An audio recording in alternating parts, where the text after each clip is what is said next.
"So you ran into Sidney Harris?" Jesse said. His youngest brother was in the kitchen when Lucas returned to the shop.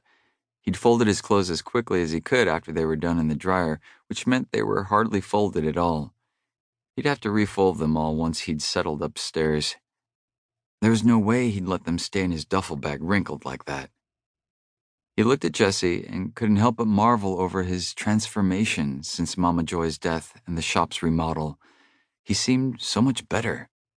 The way his relationship with Carrie had changed him was an astonishment. Talk about the woman making the man and all that. Not that his brother was a slouch, but he had definitely been a playa, and now he was totally a one-woman man. One woman and one career. A little over a year ago, Lucas would never have taken that bet. Though they weren't rolling in the dough with the shop, it wasn't due to any slacking on Jesse's part. He, his brothers, and the shop were still standing on nothing but grace and the fact that they were lucky to have so many people who loved Mama Joy and got behind them. Talk about a blast from the past. It's been a long time since she was in the neighborhood. I mean, I thought she would have been back earlier or made a few more visits. Her grandfather probably could have used the help. Although who knows, with how these older folks are, set in their ways and unwilling to reach out for a hand. We know how proud they can be, Jesse said, and Lucas could do nothing but agree with him there. Even the four of them had had a hard time reining Mama Joy in and getting her to slow down, which she really never did, not up until the very end. Lucas fought against the rising tide of guilt that threatened to rear up and overtake him in that moment. Jesse kept talking, though. But she's here now, so I guess that's good, especially since Mr. H hasn't seemed to be doing too well. I'm sure he can use the extra help over in the shop, and he'll be happy to have some family with him.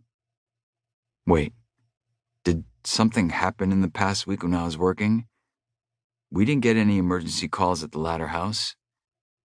Jesse shook his head. No, nothing like that.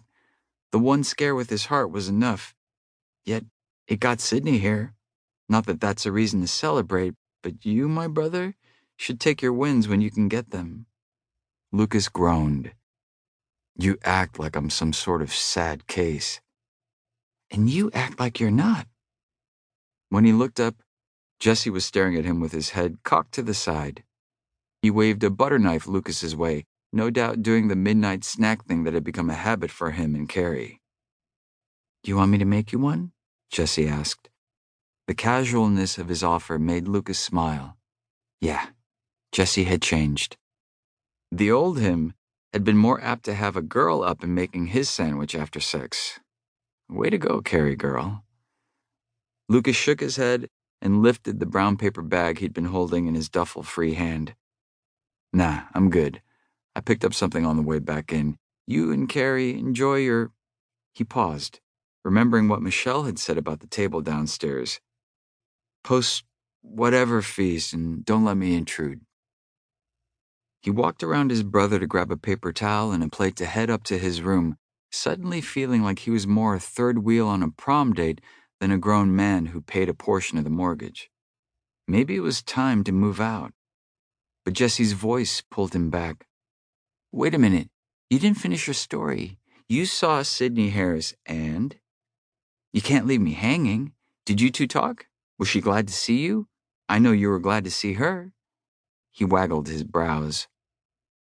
Lucas let out a sigh. Why should I be glad to see her? It's not like we have a history. And besides, she's a married woman with a kid. Jesse's brows drew together, and he looked confused for a moment. First of all, stop with the lies. You two may not have been an official couple, but you clearly have a history, and everybody knows it. That woman has been your forever crush since forever. Jesse took a dramatic step back then and gave his brother a long up and down before clearing his throat. And yeah, she's back in town with the kid, but from what I hear, the husband, well, he's no longer in the picture. Lucas knew his jaw dropped, and the way he knew it dropped was because Jesse made a big show of cackling as he reached forward to close it.